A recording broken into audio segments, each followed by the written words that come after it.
Can humans become immortal?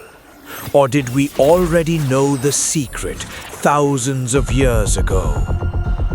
What if immortality wasn't a myth but a forgotten science? This story comes from the ancient epic Ramayana, one of the oldest in human history. During the war between Lord Rama and Ravana, Lakshmana was struck by the divine Shakti Astra, a deadly weapon released by Indrajit, and collapsed lifeless on the battlefield.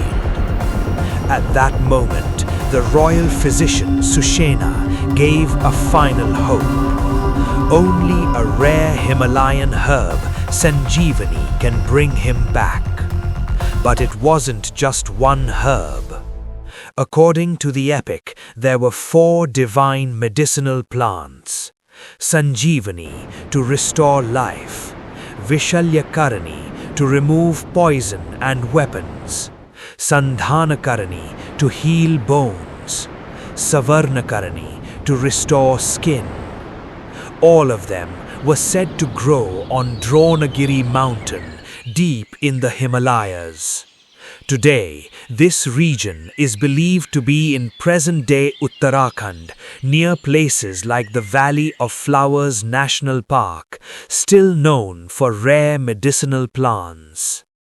Hanuman was sent to find the herb, but with time running out and unable to identify it, he made a legendary decision. He lifted the entire mountain and brought it back. And just like that, Lakshmana was revived. But here's the truth. No such herb has ever been proven to bring back the dead. So, was Sanjeevani real? Or is it a lost secret of ancient knowledge waiting to be discovered?